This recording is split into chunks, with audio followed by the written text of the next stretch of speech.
भारत को अगर मंदिरों का देश कहें तो गलत नहीं होगा, क्योंकि यहाँ इतने मंदिर हैं कि आप गिनते गिनते थक जाएंगे लेकिन गिन नहीं पाएंगे।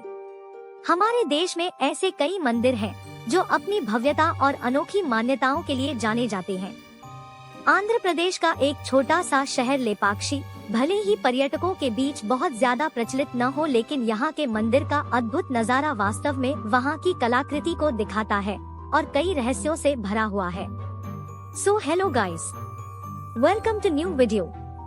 विशालकाय अखंडित नंदी की मूर्ति से लेकर हवा में लहराते हुए पिलर्स तक, लेपाक्षी मंदिर के कई अद्भुत नजारे आपको आश्चर्य में डाल सकते हैं। लेपाक्षी आंध्र प्रदेश, भारत के अनंतपुर जिले में स्थित एक छोटा सा गांव है।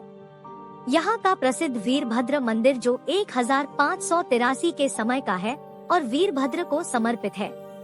कुर्मासेलम की पहाड़ियों पर स्थित ये मंदिर कछुए की आकार में बना है।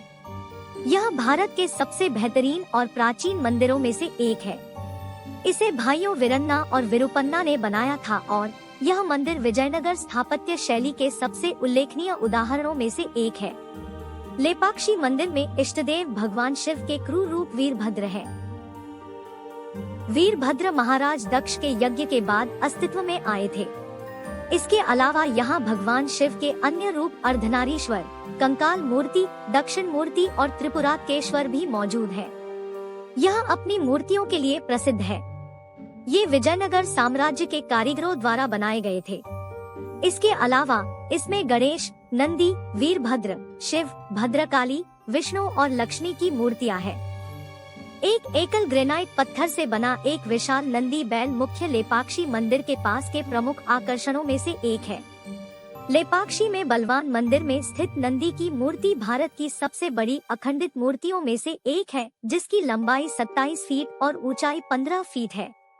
यह एक विशाल संरचना है जो भारत का सबसे बड़ा अखंड नंदी है। इसका भव्य आकार और पूरी तरह से आनुपातिक शरीर इसे आगंतुकों के बीच लोकप्रिय बनाता है। क्या आप कल्पना कर सकते हैं कि एक ही पत्थर से इतनी बड़ी संरचना काट दी जाए? इस नंदी के चारों ओर पूरे क्षेत्र को एक पार्क के रूप में विकसित किया गया है। जैसे ही आप मंदिर से गुजरते हैं, आप एक ऐसे खम्भे पर पहुंचते हैं जो पूरी तरह से जमीन पर नहीं टिकता है।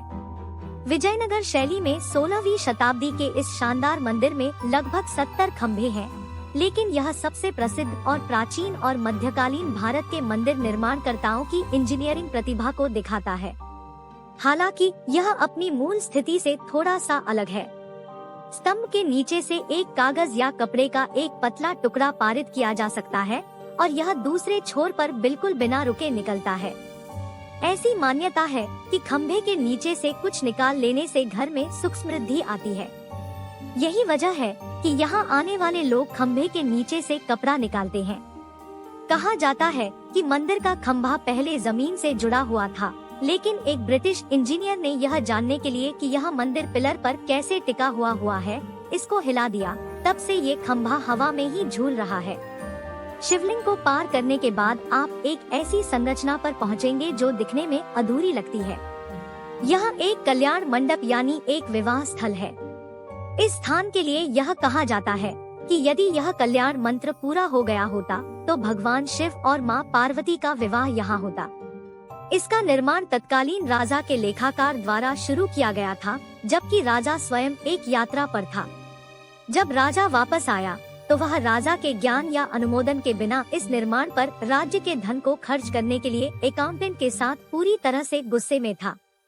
उन्होंने तुरंत कल्याण मंडप निर्माण को रोकने का आदेश दिया, इसलिए यह आज तक अधूरा है। मान्यताओं के अनुसार इस मंदिर का जिक्र रामायण में भी मिलता है और ये वही जगह है जहां जटायु रावण से युद्ध करने के बाद जख्मी होकर गिर गए थे और राम को रावण का पता बताया था। मंदिर में एक बड़ा सा पैर का निशान भी है, जिसे त्रेता युग का गवाह माना जाता है। कोई इसे भगवान राम के पैर का निशान तो कोई माता सीता के पैर का निशान मानते हैं। ऐसी ही कुछ रहस्यमय गतिविधियों का मिला जुला संगम यह लेपाक्षी मंदिर घूमने के लिए सबसे अच्छे स्थानों में से एक है। Thanks for watching. If you like this video then do like, share and subscribe my YouTube channel for more videos.